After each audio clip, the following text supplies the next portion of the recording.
이게 아까 이제 이승만이 백범을 이제 하지 않다 소개하면서 이때는 웃으면서 악수를 했죠. 그런데 이제 뭐가 생겼냐? 신탁통치 문제가 터진 겁니다. 우리는 흔히 신탁통치라고 하지만 이건 사실은 모스크바 3상회의 결정이에요.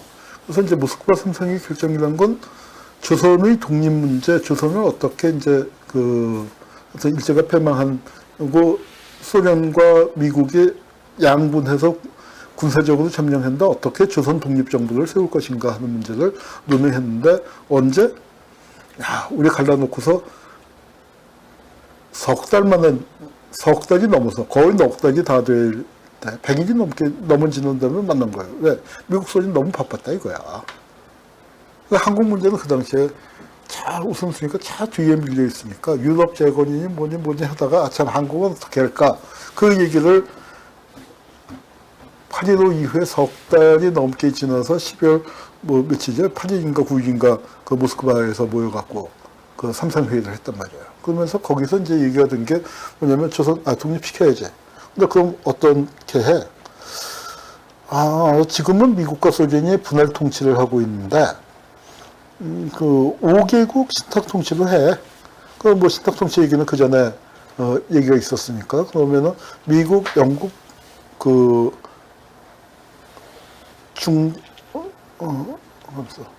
미국, 영국, 중국, 소련, 프랑스. 가만 있어봐. 갑자기 프랑스가 들었나? 왜 갑자기 헷갈리죠? 이게, 이럴 때가 있습니다. 그래서 이제 나이가 드니까. 저도 갑자기 헷갈리는데. 하여튼 신탁 통치를 그렇게 하기도 했어요. 근데 이제 그러면서 신탁 통치 기간은 얼마 돼요? 최장 5년으로 한다. 그러니까 5년은 무조건 한다는 게 아니에요. 근데 이제 우리는 이게 알려질 때 어떻게 알려졌냐면 신탁 통치부만 알려졌는데, 자, 이게 보세요. 동아일보 우익신문입니다. 그 당시에. 그 당시엔 조선일보는 중간파 신문이었고 동아일보가 우익신문이었는데, 소련이 신탁 통치를 주장한 걸로 되어 있는데, 그리고 미국은 즉시 독립으로 주장한 걸로 되어 있는데, 사실은 이게 거의 반대에 가깝죠. 물론 소련도 신탁 통치를 이제 합의를 해줬지만, 소련은 빨리 독립을 시키자는 얘기였고, 미국이 신탁 통치를 오래 하자고 얘기한 건데, 거꾸로 나왔죠.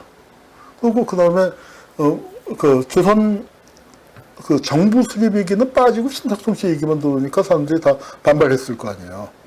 좌우익이 같이 반발을 했습니다. 그런데 이게 이제 풀 버전이 제대로 들어오니까, 아니잖아. 그냥 송진우 선생 같은 경우도 처음에는 펄쩍대고 신탁 통치 얘기가 무슨 이게 개 같은 소리야 하고 반발을 했지만, 가만히 그거 보니까 이건 반대할 게 아니네. 조선 독립의 로드맵을 제시한 거고, 5년이 기간이 길지만 5년을 한다는 게 아니고 최장 5년이니까 5년 이내. 우리 입장에서 1000년 동안 독립국가를 유지했으니까 우리 입장에서는 1년 이내에 정부 세우는 게 가능하다고 생각하지만, 그 사람들은 5년이라고 잡았고, 실제로 보면은 3년 걸렸잖아요. 분단된 정부 세우는데. 그러니까 5년이 꼭 그렇게 아주 비합리적으로 긴, 우리 입장에서야 그럴 수 있지만, 일제 36년 밑에 산 거 생각한다면 잘 마무리해서 분단으로 이렇게 80년 가까운 세월을 보내는 것보다는 잘 처리해서 한두 해 늦어지더라도 통일 정부를 세울 수 있으면 참 좋았겠죠. 근데 안타깝게도 이제 여기서부터 사단이 나기 시작을 하는데, 동아일보가 이렇게 하고 하니까 신탁 통치 결사 반대 하다가 송진우가 이제 얘기를 듣고 이거 아니네 했더니 암살당했어요. 이 암살의 진상은 밝혀져 있지 않습니다. 일부에서는 백범을 의심해요. 브루스 커밍스 같은 학자는 저거 백범이다 하는데, 한국의 학자들은 좀 갸웃갸웃해요. 꼭 백범이라고 볼 수 없고, 백범이 송진우 붙잡고서 오늘 댁에 들어가지 마시라. 지금 공기가 안 좋다. 송 선생이. 그러니까, 백범이 일을 꾸몄으면 그런 얘기 할 리가 없잖아요. 그런 얘기 할 리가 없는데, 그 얘기한 거는 분명한 또 사실이니까, 이럴 가능성이 있을 것 같아요. 그 행동대원들이 백범 추종자였을 가능성은 커요. 그러나 백범이 직접 이 계획을 한 거는 아닐 거라고, 그 한국 학자들은 많이 믿고 있습니다. 근데 브루스 커밍스는 아니다, 백범이 관계했을 것이다. 이제 또 그분은 그렇게 판단을 하고 있고요. 근데 이제 하여튼 여기 이제 삼상 결정, 그 절대 지지, 신탁 통치 절대 반대. 그러니까 신탁 통치 절대 지지는 아니에요. 모스크바 삼성 회의에서 미소 간의 유일한 합의 사항입니다. 그 이외에 합의한 적이 없어요. 그러니까 이거를 이제 따라가자는 거고, 우파에서는 신탁 통치 절대 반대인데, 이게 이제 어떤 구도가 되냐면은 우파가 밀려 있었죠.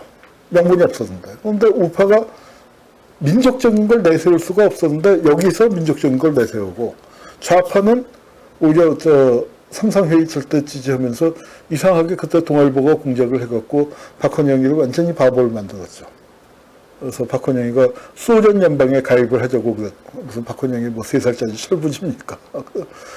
박헌영도 그래도 명색이 독립운동을 했던 사람인데 그럴 리가 없죠. 근데 이제 뉴욕타임즈에 났다. 나긴 몰라요. 근데 그 뉴욕타임즈에 5번은 없다. 뭐 이제 이런 식으로 하면서 이제 하여튼 그렇게 되면서 우파가 이제 반격을 가하고 전열을 정비해서 그 전까지는 좌파가 독주해 나가다가 우파가 팽팽하게 되고 미군정이 우파를 밀어주게 되고 46년 6월 달 되면 조선정판사 사건이 일어나면서 오히려 우파가 공세로 들어서 좌파를 치기 시작하는 그런 분기점이 됩니다. 그때 이제 탁치 반대 독립전취 뭐 이제 이렇게 파당을 초월한 3천만의 종이다 하면서 이제 이렇게 이제 우파 쪽에서 밀고 나가는데 백범도 최후의 일진까지 혈투하자. 독립운동의 새 출발. 이제 이렇게 얘기하면서 이때 이제 백범은 미군정에 있는 사람들 총파업을 해라. 이제 하는 식으로 되게 강경하게 미군정하고 맞짱을 뜨려고 하다가 망했죠. 이때 그 하지가 아주 격한 말로 죽여버릴 거야. 뭐 하고 있어. 이제 백범의 총파업은 사실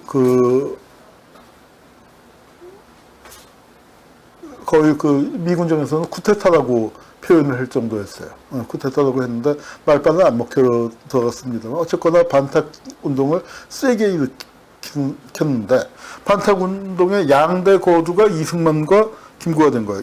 이승만 이게 신탁제와 우여의 결심. 그래서 이제 신탁 운동을 반대하는 아주 반탁을 강조했는데 백범은 조국 위에서 100번 죽어도 아깝지 않다. 한인은 한인의 정부를 통치한다. 라고 했는데 백범은 원래 신탁 통치 같은 거 반대했던 분이죠. 근데 이승만은 위임 통치 아니에요. 이승만은 왜 반대했을까요? 위임 통치 주장하다가 임시정부에서 쫓겨나기까지 한 양반인데 위임 통치하고 신탁 통치가 똑같은 거예요. 영어로는 똑같아. 추스터십이에요. 번역을 중국에서는 위임 통치라고 했고 여기 국내에서는 5년 전에 신탁 통치라고 했을 뿐이지 똑같이 추스터십이에요. 그런데 왜 백범이 반대한 거는 일관성이 있어요. 그런데 왜 이승만은 신탁 통치를 그렇게 주장하던 사람이 갑자기 신탁 통치 하자니까 반대했을까? 가장 중요한 차이는 수호련이 들어가느냐 안 들어가느냐예요. 여기 수호련이 들어간단 말이에요. 수호련이 들어간다는 건 무엇을 의미해요? 공산당을 불법화시킬 수가 없잖아요.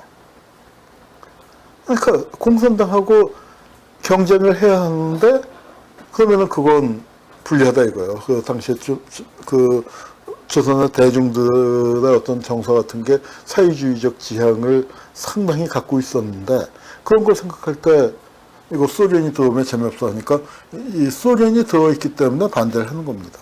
그러니까 이거는 구조적으로 분단되더라도 할 수 없어져. 남쪽을 택하겠다.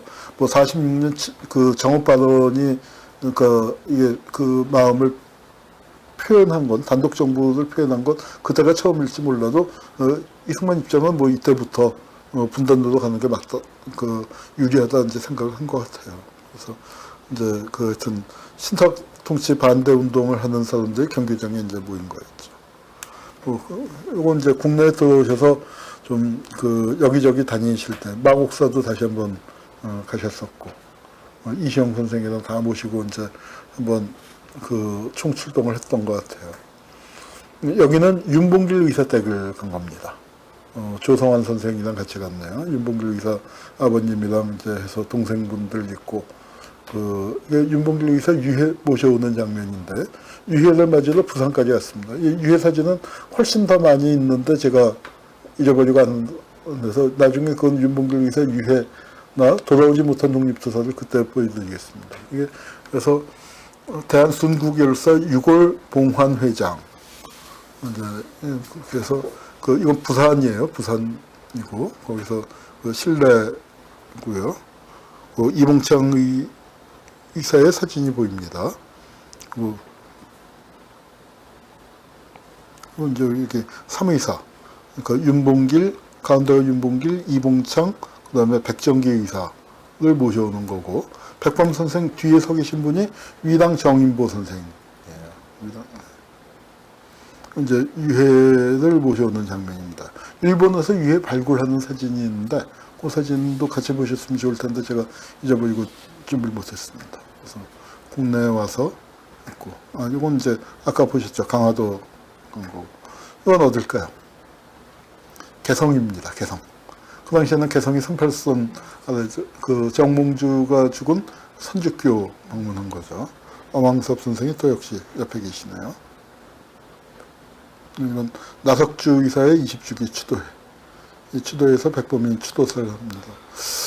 김원봉 선생의 사진이 있어야 할 것 같은데, 이 20주기 추도회는 47년인데, 그러면 아직 김원봉 선생 북에 가기 전인데, 요 사진, 제가 본 사진집에는 김원봉 선생은 없고 백범 선생이 추도사를 하셨네요.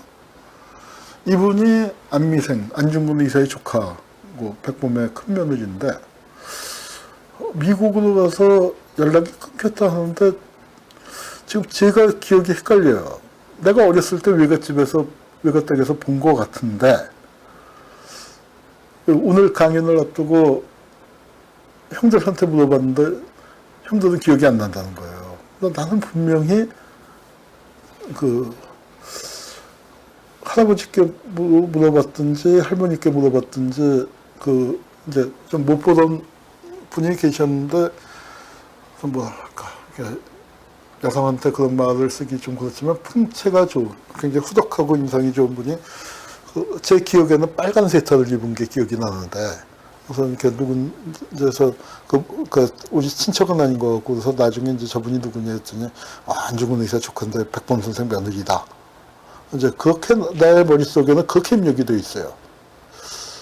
그래서 어렸을 때 기억이기 때문에 잘못됐을 것 같지는 않은데, 그러니까 형들한테 물어봤더니 기억이 안 난대요. 어머니께도 여쭤봤는데 어머니도 기억이 안 난다고 하시는데, 공식 기록에는 제가 그걸 왜 떠올렸냐 하면은, 이 안미생 여사가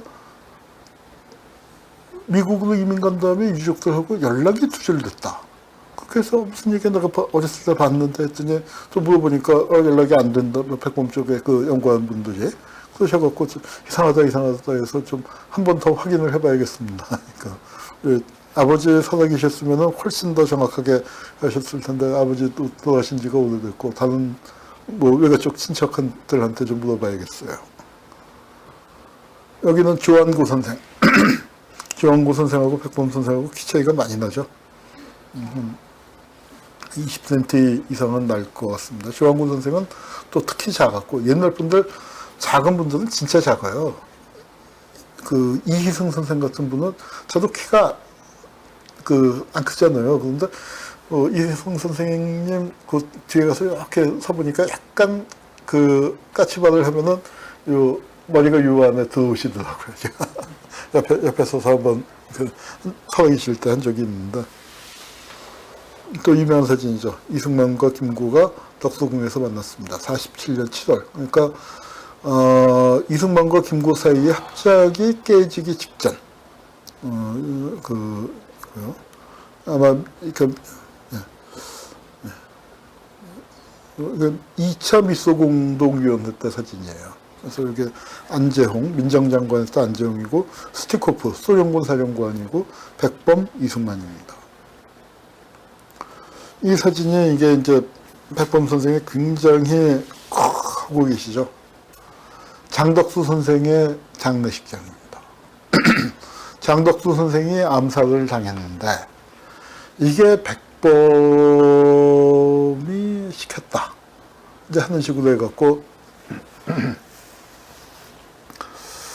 이게 이제 그 뭐 미국 대통령 트루만 명의의 소환장이었다. 근데 미국 대통령이 한국의 이런 하나의 그러니까 잘 믿어지지는 않는데 하여튼 뭐 이제 그래서 백범이 여기서 사진자 이승만은 여기 앉아 있죠. 이승만은 여기 앉아 있고 한데 그러니까 백범을 이제 크게 찍었습니다. 그 백범의 심각한 표정 아주 그러니까 부글부글한 속내고 이 사진은 뭐냐면은 백범이 저 재판정에 증인으로 불려나간 거예요. 장덕수 암살 사건에. 그러니까 증인으로 불려나가는 것만 하더라도 사건 관련, 뭐 우리가 근대식 재판제도에 익숙하지 않으니까 뭐 관련이 있으니까 뭐 배우니까 불렀겠지 하는 식의 인상을 주는 그 장면입니다.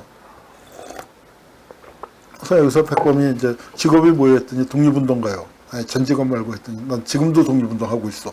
뭐 이제 그 비슷하게 재판장한테 그 얘기했었던. 그러니까 이게 일부에서는 이승만과 갈라지게 되는 중요한 이승만한테 SOS를 했는데 이승만이 모른 척했다 이제 이렇게도 얘기를 하는데 백범 입장에서는 뭐 그것도 뭐 어느 정도 작용을 했겠습니다만 저는 큰 틀에서 백범이 분단 문제에 대한 심각한 어떤 반성. 저는 백범을 훌륭한 분이라고 그 존경하는 이유가 그가 잘못을 저지르지 않았기 때문이 아닙니다. 구체적인 하나하나 떼어놓고 보면은 잘못된 거 많죠. 무지무지하게 많죠. 흠을 잡자고 들면. 그런데 백범이 정말로 그 위대한 거는 그 잘못을 뛰어넘는 모든 것을 내던지는 정치적인 결단. 뭐 어찌 생각하면은 그것도 정치적인 노림수라면 노림수고 승부수라면 승부수라고 얘기할 수도 있지만 적어도 그로 인하여 무엇을 잃었습니까? 자신의 목숨을 잃었잖아요. 자신의 목숨을 내놓는 결단을 내리면서 분단을 막고자 했다. 어떤 의미에서는 45년부터 48년 초까지, 47년 말 48년 초까지 우리나라에서 이 좌우 대립이 악화되는데 가장 결정적인 역할을 한 두 사람 중에 하나죠. 이승만과 김구가. 그런데 김구는 그것을 뒤집은 겁니다. 저는 이제 사람들한테 이런 식으로 설명을 많이 했어요. 너네 뭐가 뛰었었다. 현실 정치가 김구. 독립운동이라는 게 또 정치가 아닙니까? 그리고 새로운 당을 세워서 그 독립운동 시절에 품었었던 이상을 실현을 해야 하는데, 현실 정치가 김구 입장에서 볼 때 눈앞에 뭐가 낀 거예요. 권력이 앞에 와 있으니까.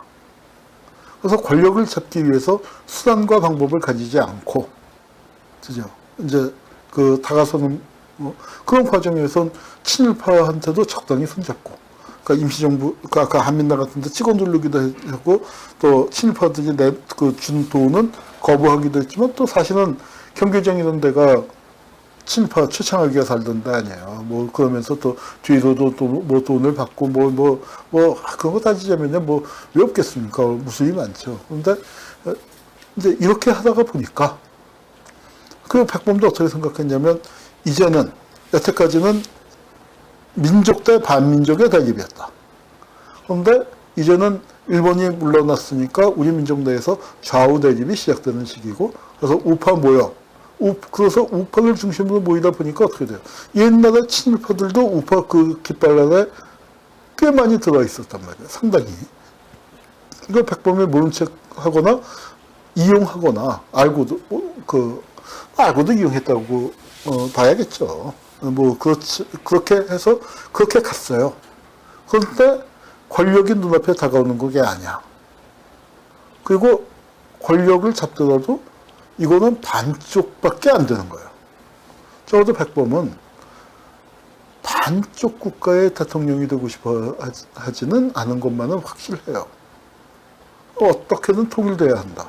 우리가 27년 동안 임시정부 간판을 떠밀고 다니니까 이런 반쪽짜리 국가 정부의 대통령이 되려고 한 거 아니잖아요.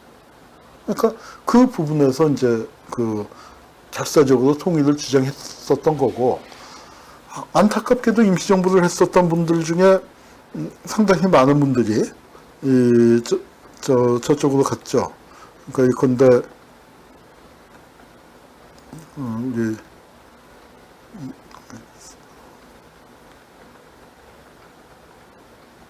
여기 140번